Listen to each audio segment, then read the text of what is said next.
So finally हमारे पास Jurassic world rebirth movie आ चुकी है। इस मूवी में हमें कौन कौन से डायनासोर नजर आए और इस मूवी में क्या हमें स्पाइनोसॉरस, टी-रेक्स और डी-रेक्स का एक बैटल देखने को मिला है। तो क्या हुआ इस मूवी में, ये सभी जानने के लिए बिना किसी देरी के शुरू करते हैं। सो 5 साल हो चुके हैं डोमिनियन की घटनाओं को और अब ज्यादातर डायनासोर एक्सटिंक्ट हो चुके हैं, लेकिन कुछ अब भी गर्मिलाको के छोटे द्वीपों पर जिंदा है। एक बड़ी मेडिसिन कंपनी की रिसर्च टीम जिसके लीडर जोरा बेनेट है, एक गुप्त मिशन पर भेजी जाती है और उनका मकसद है 3 अलग अलग डायनासोर की प्रजातियों के डीएनए को इकट्ठा करना। तो सबसे पहले मोसोसॉरस आता है जो कि पानी का डायनासोर है, और उसके बाद टाइटेनोसॉरस है जो कि जमीन का डायनासोर है, और उसके बाद आता है क्विटज़ेलटकोटलस जो कि एयर का डायनासोर है। और टीम में उसके साथ है डनकन, डॉक्टर लूमिस और हेलीकॉप्टर पायलट मार्टिन केर्रस। तो मिशन की स्टार्टिंग में ही मोसोसॉरस उनकी बोट पर हमला कर देता है, लेकिन वे किसी तरह से बच निकलते हैं और उसी आइलैंड पर पहुंच जाते हैं जहां पर उन्हें पहुंचना चाहिए। लेकिन बीच में ही हमें दिखाया जाता है कि यहाँ पर एक और फैमिली होती है जो कहीं पर जा रही होती है, लेकिन वो डायनासोर के अटैक के चलते उनको मिल जाते हैं और वो भी उसी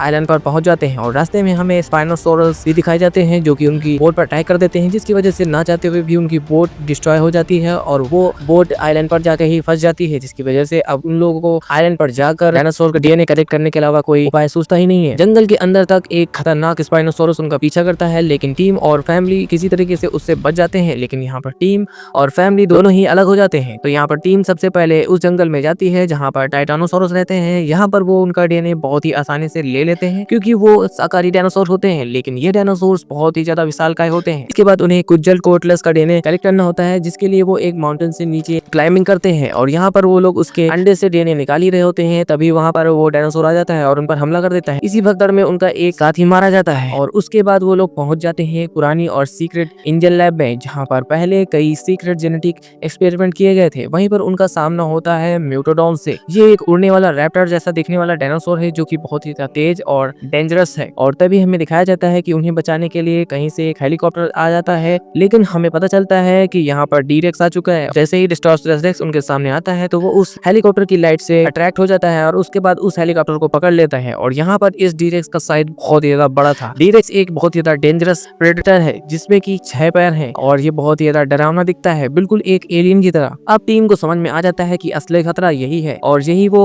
फेल एक्सपेरिमेंट था जो कि कई सालों पहले लैब से भाग गया था। बचे हुए लोग अंडरग्राउंड सुरंग के रास्ते से एक नाव तक पहुंचते हैं। डी-रेक्स उनका पीछा करता है, लेकिन डनकन एक फ्लेयर फेंक देता है जिससे कि उसका ध्यान भटक जाता है। इस मौके का फायदा उठाकर जोरा, लूमिस और डेलगैंडो परिवार नाव में बैठकर भाग जाते हैं। यहाँ पर सभी लोग सोच रहे होते हैं कि हमने डनकन को खो दिया है, लेकिन तभी यहाँ पर एक फ्लेयर आती है और हमें पता चलता है कि डनकन अभी भी जिंदा है और वो लोग डनकन को रेस्क्यू करके वहां से निकल लेते हैं। जैसे ही नाव वहां से निकल रही होती है, पीछे से डी-रेक्स की तेज धार गूंजती है। फिल्म एक डर के साथ खत्म हो जाती है, जैसे कि वो कह रही है कि वो अभी भी जिंदा है। तो जुरासिक वर्ल्ड रीबर्थ दिखाती है कि जब इंसान नेचर के बीच खिलवाड़ करता है तो नतीजे कितने ही ज्यादा डेंजरस हो सकते हैं। और डी-रेक्स इस फिल्म का सबसे बड़ा विलन है, बस एक असली शिकार करने वाला। ना ही इस मूवी में हमें डी-रेक्स और स्पाइनोसॉरस या टी-रेक्स की फाइट दिखाई जाती है, बस हमें इस मूवी में एक बार टी-रेक्स और डी-रेक्स और स्पाइनोसॉरस का दर्शन करा दिया जाता है। बाकी मुझे इस मूवी के बारे में अगर जो कहना हो तो मैं इस कहूंगा कि मैं इस मूवी को ज्यादा 10 में से 6 रेटिंग दे सकता हूँ, क्योंकि इस मूवी में हमें ना ही बड़े डायनासोर्स को कोलैप्स होते दिखाया गया है, ना ही किसी बड़े डायनासोर का दूसरे बड़े डायनासोर को खाते हुए दिखाया गया है जैसे कि हमने पुरानी मूवीज में देखा हुआ था। और यहाँ पर सबसे बड़ी डिसअपॉइंटमेंट है जिसके लिए कि मैं सबसे ज्यादा डिसअपॉइंट हूँ, और वो था कि हमारा ओरिजिनल स्पाइनोसॉरस जो कि हमें 2001 वाली मूवी में देखने को मिला था, वो हमें कभी भी कहीं देखने को ही नहीं मिला। फिर भी ये मूवी ऐसी लग रही है कि ये शायद अगली बार फिर से आएगी और इसका रिबूट बनाया जाएगा, जहाँ पर हमें फाइनली आखिरकार ओरिजिनल स्पाइनोसॉरस देखने को मिल ही जाएगा और शायद उसकी अभी